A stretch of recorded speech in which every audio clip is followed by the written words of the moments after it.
નમસ્કાર, આપણું ગુજરાતમાં આપનું સ્વાગત છે। માંગરોળ તાલુકાના ખેડૂતો દ્વારા દેવું માફ કરવાની અને તાત્કાલિક સહાય ચૂકવવાની માંગ સાથે મામલતદારને અપાયું આવેદનપત્ર। ખેડૂતના દેવા માફ કરો, ખેડૂતના દેવા માફ કરો, પશુઓને ઘાસચારો આપો।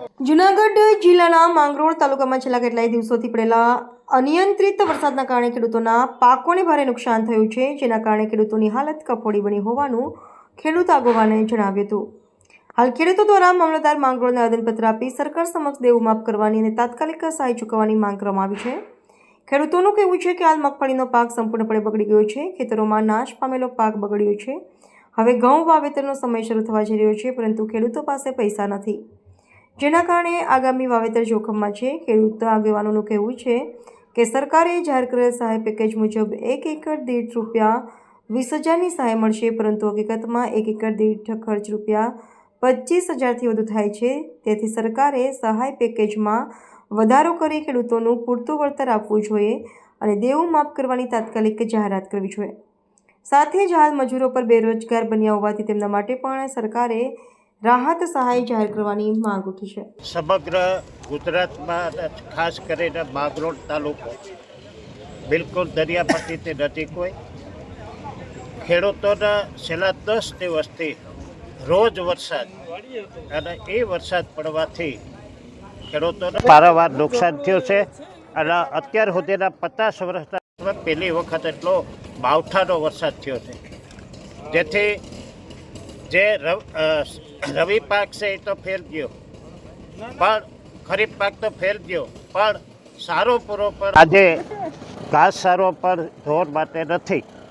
તો સરકારશ્રીને આજે આવેદનપત્ર મામલતદારશ્રીને આપી અને સરકારશ્રીને ધ્યાન દોરવા માગીએ છીએ કે સમગ્ર તાલુકાના ખેડૂતો અહીંયા હાજરીમાં મામલતદાર સાહેબને જ્યારે આવેદનપત્ર આપ્યું છે, એમાં 4-5 મુદ્દા અમારા છે।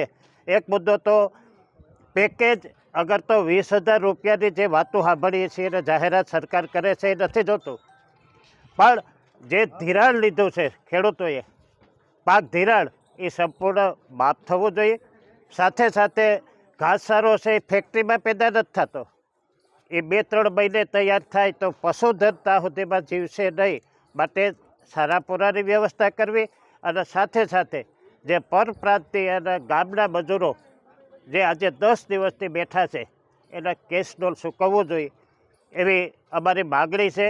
એ આવેદનપત્ર આપ્યું છે અને સરકારશ્રી બીજા બધા છે કામો છે એ ઓછા કરીને, અગર તો ધારાસભ્યને એમપી પાસેથી ફંડ ઓછું કરીને પહેલી વખત ગુજરાતમાં આવું હોનારત થયું છે। પંજાબમાં થયું હતું અને જે બહારના લોકો આવીને પંજાબને મદદ કરવું બેઠું કરવાની એવી પરિસ્થિતિ આજે સૌરાષ્ટ્રમાં અને ખાસ કરીને ગુજરાતમાં છે।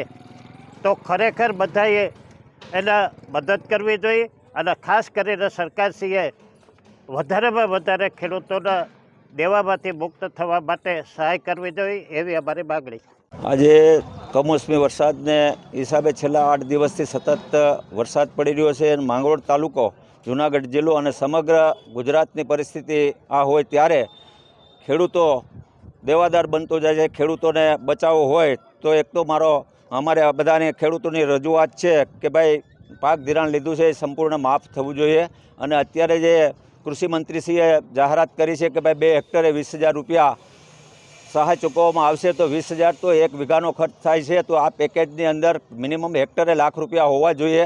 એની સાથે સાથે જ ઘાસચારો પલળી જવાને કારણે પશુધન પણ અત્યારે ભૂખમરો અત્યારે વ્યાપી ગયો છે, ચારા કોઈ ખેડૂત પાસે રહ્યા નથી અને અત્યારે દેશનું પેટ ભરનાર ખેડૂત જે છે જગતનો તાજ છે એ આજે પોતા અને પશુધન માટે આજે ભીખ માગી રહ્યો છે। ત્યારે સરકારને અમારી એક નમ્ર વિનંતી અને અપીલ જ છે કે સંપૂર્ણ દેવું માફ કરવું જોઈએ અને ઘાસચારાની તાત્કાલિક વ્યવસ્થા કરવી જોઈએ અને આ જે અત્યારે પેકેજ જાહેર કર્યું છે એ જૂજ એ તુચ્છ છે, એ પેકેજથી કંઈ વળવાનું નથી। ખેડૂતોને બેઠો કરવો હોય, દેવામાંથી મુક્ત કરવો હોય તો અત્યારે સરકારશ્રીએ જે ખોટા તાઇફા અને ખોટા ખર્ચાઓ કરે છે એ બંધ કરી અને ખેડૂતોની વહારે આવવું જોઈએ. નહીંતર એક દિવસ છે એ ખેડૂત છે એ ખેતી છોડી દેશે અને કોઈ ખેતી કરવાવાળું નહીં રહે. એટલે સરકારશ્રીને અમારી નમ્ર વિનંતી અને અપીલ છે કે તાત્કાલિક નિર્ણય લઈ અને પશુધન અને